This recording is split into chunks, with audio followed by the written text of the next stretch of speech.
ಶ್ರೀ ಗುರುಭ್ಯೋ ನಮಃ.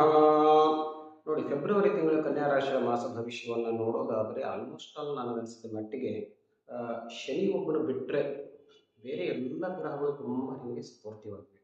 ಹಾಗಾಗಿ ಎಲ್ಲ ಗ್ರಹಗಳು ಶುಭ ಫಲವನ್ನು ಕೊಡೋದ್ರಿಂದ ಒಂದು ಒಳ್ಳೆಯ ಸಮಯ ಅಂತ ನಾವು ಅಂದ್ಕೊಳ್ಬಹುದು. ನೋಡಿ, ರವಿ ಆರೋಗ್ಯ ವೃದ್ಧಿಯನ್ನು ಮಾಡಿಸ್ತಾ ಇದ್ದಾನೆ. ಮಾನಸಿಕ ನೆಮ್ಮದಿ ಶಾಂತಿಯನ್ನು ರವಿಯಿಂದ ನಿಮಗೆ ಸಿಗುತ್ತೆ. ಇನ್ನು ಕುಜ ಕೂಡ ಒಳ್ಳೆಯ ಸ್ಥಾನದಲ್ಲಿ ಮುಂದುವರಿಯುವುದರಿಂದ ಶತ್ರುನಾಶ ಆಗ್ತದೆ. ಷಷ್ಠ ಸ್ಥಾನದಲ್ಲಿ ಬರ್ತಾ ಇದ್ದಾನೆ ಕುಜ. ಅಂದರೆ ನಿಮಗೆ ಆಗದೇ ಇರೋರು ಇಷ್ಟು ದಿವಸ ಏನು ತೊಂದರೆಯನ್ನು ಕೊಡ್ತಾ ಇದ್ರು, ಆ ತೊಂದರೆ ನಿಮಗೆ ಖಂಡಿತವಾಗ್ಲೂ ಕಡಿಮೆ ಆಗುತ್ತೆ. ಬುಧನಿಂದ ನಿಮಗೆ ಉದ್ಯೋಗ ಮತ್ತು ವಿದ್ಯಾಭ್ಯಾಸಕ್ಕೆ ಅನುಕೂಲತೆ ಸಿಗ್ತಾ ಇದೆ. ಇನ್ನು ಗುರು ನೋಡಿ, ದಶಮದಲ್ಲಿರುವಂತಹ ಗುರು ನಿಮಗೆ ವಿಶೇಷವಾಗಿ ಉದ್ಯೋಗ ಕ್ಷೇತ್ರದಲ್ಲಿ ಹೇಳಿದ್ನಲ್ಲ, ನಿಮ್ಗಿಂತಲೂ ಏನಪ್ಪ ಅಂತಂದರೆ ವರಿಷ್ಠರು ಅಂತಂದರೆ ನಿಮ್ಗಿಂತಲೂ ಹೈ ಪೊಸಿಷನ್ನಲ್ಲಿರೋರು ಖಂಡಿತವಾಗ್ಲೂ ನಿಮಗೆ ಸಹಕಾರವನ್ನು ಮಾಡ್ತಾರೆ. ಇನ್ನು ನೀವು ಯಾವುದಾದ್ರೂ ವ್ಯಾಪಾರ ಕ್ಷೇತ್ರದಲ್ಲಿದ್ದರೂ ಕೂಡ ಆ ವ್ಯಾಪಾರ ಕ್ಷೇತ್ರದಲ್ಲೂ ಕೂಡ ನೀವು ಒಂದು ಒಳ್ಳೆ ಡೆವಲಪ್ಮೆಂಟನ್ನು ಕಾಣ್ತೀರಾ. ಶುಕ್ರ ಆರೋಗ್ಯ ವಿಷಯದಲ್ಲಿ ಅನುಕೂಲತೆಯನ್ನು ಖಂಡಿತವಾಗ್ಲೂ ಕೊಡ್ತಾನೆ. ಷಷ್ಠದಲ್ಲಿದ್ದಾಗಲೂ ಕೂಡ ಮನಸ್ಸಿಗೆ ಸಂತೋಷವನ್ನು ಅಂತಂದರೆ ಸ್ವಲ್ಪ ಇಷ್ಟು ದಿವಸ ಇರುವಂಥ ಒಂದಷ್ಟು ಟೆನ್ಷನನ್ನು ಶುಕ್ರ ಕಡಿಮೆ ಮಾಡ್ತಾನೆ. ಸುಖ ಸಂತೋಷ ನೆಮ್ಮದಿ ನಿಮಗೆ ಶುಕ್ರನಿಂದ ಸಿಗುವಂಥ ಸಾಧ್ಯತೆ. ಶನಿ ಹೇಳಿದ್ನಲ್ಲ ನಾನು, ಶನಿ ಒಂದು ಸ್ವಲ್ಪ ನಿಮಗೆ ಅನುಕೂಲತೆ ಇಲ್ಲ. ಅದರಲ್ಲೂ ವಿಶೇಷವಾಗಿ ಸಪ್ತಮದಲ್ಲಿರೋದ್ರಿಂದ ನೋಡಿ, ಯಾಕಂದರೆ ಸಪ್ತಮ ಸ್ಥಾನ ಅಂತಂದರೆ ದಾಂಪತ್ಯ ಅಂತ ಹೇಳ್ಬೋದು, ಗಂಡ ಹೆಂಡತಿಯ ಸ್ಥಾನ ಅಂತ ಹೇಳ್ಬೋದು.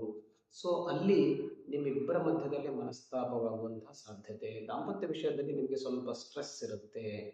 ಅದನ್ನು ಸ್ವಲ್ಪ ಶನಿಯ ಪರಿಹಾರಗಳನ್ನು ಮಾಡ್ಕೊಳ್ಳೋದ್ರಿಂದ ಮ್ಯಾನೇಜ್ ಮಾಡ್ಕೊಳ್ಳಿ. ಯಾಕೆಂದರೆ ಈ ಸ್ಟ್ರೆಸ್ಸು ಇಡೀ ಕುಟುಂಬದ ಮೇಲೆ ಅವಲಂಬನೆ ಆಗುವಂಥ ಸಾಧ್ಯತೆ. ಅಂದರೆ ನಿಮ್ಮ ಎಲ್ಲ ವಿಷಯದ ಮೇಲೂ ಕೂಡ ಪರಿಣಾಮ ಬೀರುವಂಥ ಸಾಧ್ಯತೆ ಇರೋದರಿಂದ ಆ ಒಂದು ವಿಷಯದಲ್ಲಿ ನೀವು ವಿಶೇಷವಾಗಿ ಎಚ್ಚರಿಕೆಯನ್ನು ತೆಗೆದುಕೊಳ್ಳೋದು ಖಂಡಿತವಾಗ್ಲೂ ಒಳ್ಳೆಯದು.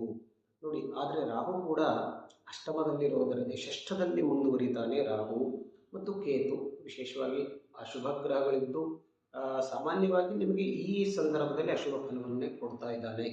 ಸ್ವಲ್ಪ ಎಚ್ಚರ ತಪ್ಪಿದ್ರೂ ಕೂಡ ಒಂದಷ್ಟು ಅಪಕೀರ್ತಿ ಅಂತಂದರೆ ಅನಾವಶ್ಯಕವಾದಂಥ ಅಪವಾದಗಳು ಬರುವಂಥ ಸಾಧ್ಯತೆ ರಾಹುವಿನಿಂದ.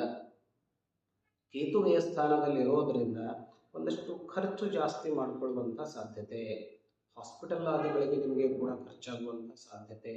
ಅದರಿಂದ ನಿಮ್ಮ ಒಂದು ಆರ್ಥಿಕ ಬ್ಯಾಲೆನ್ಸ್ ತಪ್ಪಿ ಹೋಗುವಂಥ ಸಾಧ್ಯತೆ ಇರೋದರಿಂದಲೂ ಕೂಡ ಒಂದು ಸ್ಪಷ್ಟವಾದಂಥ ಒಂದು ನೀವು ಪ್ಲ್ಯಾನ್ ಹಾಕ್ಕೊಳ್ಳೋದು ತುಂಬ ಒಳ್ಳೆಯದು. ಅದರಿಂದ ಖಂಡಿತವಾಗ್ಲೂ ಒಳ್ಳೆಯದಾಗುತ್ತೆ. ಮದುವೆಗೂ ಕೂಡ ಒಂದು ಒಳ್ಳೆಯ ಕಾಲ ಇರೋದರಿಂದ ವಿಶೇಷವಾದಂಥ ಪ್ರಯತ್ನವನ್ನು ಮುಂದುವರಿಸಿ.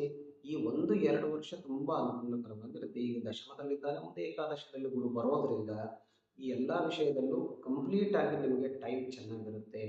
ಹೊಸ ಹೊಸ ವಿಷಯದಲ್ಲಿ ನೀವು ತೊಡಗಿಸಿಕೊಳ್ಳಿ. ಉದ್ಯೋಗ ವ್ಯಾಪಾರದಲ್ಲಿ ಅನುಕೂಲತೆ ಇರೋದರಿಂದ ಮತ್ತು ಸಂತಾನ ಲಾಭಕ್ಕೂ ಕೂಡ ತುಂಬ ಒಳ್ಳೆಯ ಕಾಲ ಇರೋದರಿಂದ ಈ ಎಲ್ಲ ವಿಷಯಗಳ ಕಡೆಗೆ ಗಮನವನ್ನು ಹರಿಸಿ ಖಂಡಿತವಾಗೂ ಒಳ್ಳೆಯದಾಗುತ್ತೆ.